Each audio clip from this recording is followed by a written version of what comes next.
Alright, Artoo. Let's see what your deep reserve memory shows now. A list of headings and numbers began to scroll down the screen, but suddenly stopped as it approached the location of the repaired sector. Don't stop, Luke said. I need to see if you can access that sector. R2-D2 word a moment. Then the scrolling resumed. The missing sector number appeared, but the descriptive heading looked like nothing but random characters. Stop, Luke said. The scrolling continued until the heading vanished off the top of the screen, then stopped. Now your response time is slow, Luke complained. Bring it back. R2-D2 piped a question. The sector I've been trying to repair. 222. The list scrolled down until the lower half of the entry appeared at the top of the screen. And you're having roll problems. Luke sighed. It looks like you've got a bug in your system. I may need to get out the blast degausser. The entry dropped toward the middle of the screen, one letter in the heading changing with each line it sank. Stop. Why are you randomizing the heading? The droid whistled a denial. You are too, Luke said. I saw the letters change. R2-D2 word a moment, then displayed a message on diagnostic screen. Must be encoded. Encoded. Luke began to wonder if perhaps the sector had been sequestered on purpose. R2-D2 had seen a lot of action even before the rebellion, and Luke was always curious about what secrets the little droid might have locked away. Then slice it. R2-D2 grated an objection. R2, you're an astromech droid, Luke said. You have enough computing power to slice a triple-key, double-blind randomizer. I think you can solve a simple substitution code. The droid buzzed in resignation, then began to whir and hum. A few moments later, the heading vanished altogether. Luke waited for it to return in legible form, then finally gave up and groaned.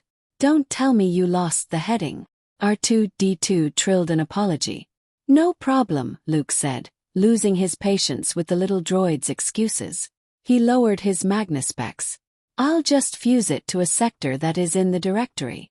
R2-D2 withdrew his interface arm from the data socket and whistled in protest. Then plug back in and stop making this difficult, Luke said. Let me see what's in that sector. The droid warbled a question. This one.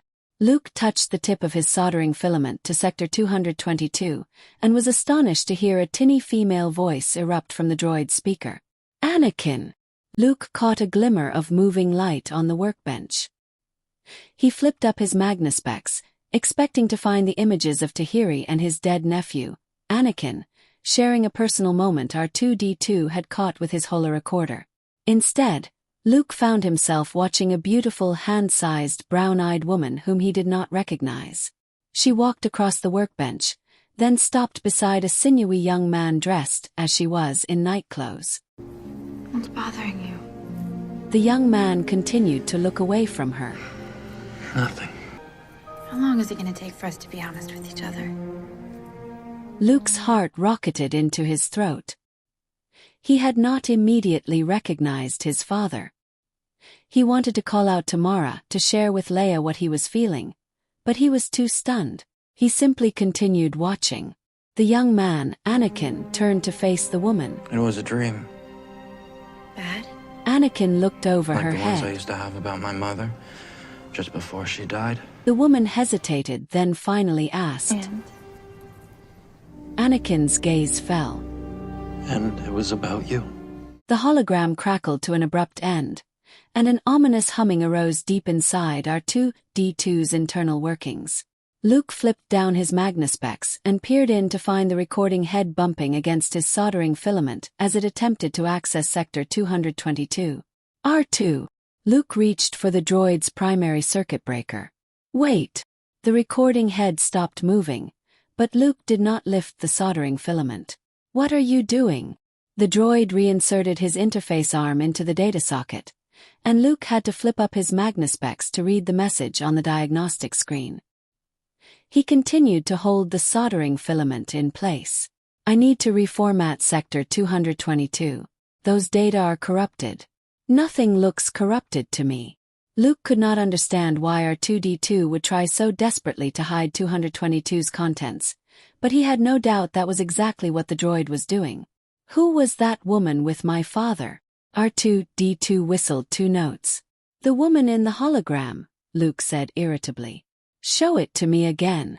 R2-D2's holoprojector obediently came to life, displaying the familiar 3-dimensional figure of an Alderaanian princess in an elegant white gown.